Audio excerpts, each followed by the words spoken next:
اور پاکستان کو بچائیں، بالکل ٹھیک ہے، لیکن آئین اور قانون کے مطابق۔ یہ نہیں ہونا چاہیے کہ کوئی ایکسٹرا جوڈیشل ایکٹیویٹی کوئی ریاستی ادارہ پرفارم کرے۔ جس طرح ہم مذہبی جماعتوں کی ایکسٹرا جوڈیشل ایکٹیویٹی کو توہین مذہب کے نام کے اوپر جو مسلمانوں کو قتل کرتے ہیں دہشت گردی سمجھتے ہیں نا، بالکل اس طریقے سے خواہ کوئی سیاسی جماعت، خواہ کوئی ریاستی ادارہ کسی کے اوپر غلط الزام لگا کے اسے غدار وطن ڈکلیئر کرے یا توہین عدالت کا کوئی مقدمہ کر دے اور ایف آئی اے کے ذریعے یا دوسرے اداروں کے ذریعے پھنسانے کی کوشش کرے، یہ بھی بالکل، یہ بھی دہشت گردی ہے، یہ بھی ڈیجیٹل دہشت گردی ہے کہ غلط الزام کسی کے اوپر لگایا جائے۔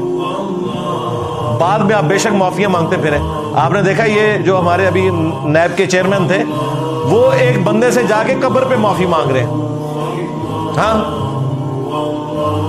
اس پہ غلط کیس بنایا گیا تھا، قبر پہ نہیں۔ اب یہ آخرت والے دن اب معافی والا معاملہ نہیں ہے۔ ہاں، صحیح بخاری میں حدیث ہے، جس نے کوئی لین دین کا معاملہ کرنا ہے نا دنیا میں ہی کر لے، آخرت میں درہم اور دینار نہیں ہوں گے، نیکیاں دینی پڑیں گی۔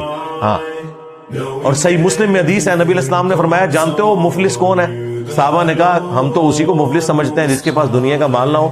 آپ علیہ السلام نے فرمایا میری امت کا مفلس وہ ہے جو پہاڑوں کے برابر نیکیاں لے کر آیا قیامت کے دن، نماز، روزہ، حج، زکوٰۃ کی نیکیاں، لیکن اس حال میں کہ دنیا میں کسی کو مارا، کسی کو پیٹا، کسی کا خون بہایا، کسی کو ذہنی اذیت دی، ٹینشن دی، ایک ایک کر کے وہ اس کی نیکیاں لے جائیں گے، حتیٰ کہ وہ پہاڑوں کے برابر نیکیاں ختم ہو جائیں گی۔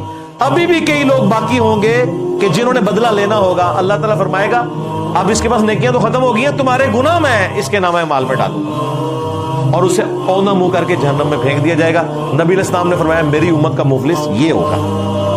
ہاں، یہ مسلم شریف ہے، مولانا شریف نہیں ہے۔ تو اس لیے یہ قبروں پہ جا کے معافی نہ مانگے، زندوں سے معافی مانگے اور ٹائم پہ معافی مانگی جائے۔ یہ مسنگ پرسن کا جو ایشو ہے یہ بہت بڑا ایشو ہے، اس میں ہماری عدالتوں نے بھی بزدلی دکھائی ہے اور ہمارے ریاستی اداروں نے بھی کوئی پاکستانی عوام کا خیال نہیں رکھا جو رکھنے کا حق تھا۔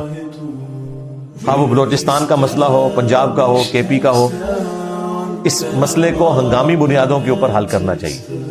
پرائم منسٹرز بھی پہلے تو دھرنوں میں بیٹھتے ہیں، جب وزیر اعظم بن جاتے ہیں تو پھر ان کو کوئی مسنگ پرسن یاد ہی نہیں آتے، ساروں کا یہی حال ہے، پھر وہ اپنی کرسی کو بچاتے بچاتے اپنی زندگی گزار دیتے ہیں۔ اور کئی صحافی ایسے ہیں جو ان کے اعلی کار بن کے ان مسنگ پرسنز کے خلاف ہی چیزیں بیان کرنا شروع کر دیتے ہیں کہ کچھ کیا تو ہوگا تبھی پکڑے گئے۔ وہ ہمارے بھائی عمران ریاض خان نے یہ کہا تھا، شکر ہے جب وہ خود مسنگ ہوئے اب انہوں نے نکل کے پھر بلوچستان کے اس دھرنے میں جا کے معافی مانگی۔ سلوٹ ہے جی عمران ریاض کو۔ جو شخص اپنی غلطی مان لے تو اسے پرانے گناہ کے اوپر آر نہیں دلائی جا سکتی۔ یہ میں نے ذکر صرف اس لیے کیا کہ انہوں نے اپنی غلطی مانی ہے۔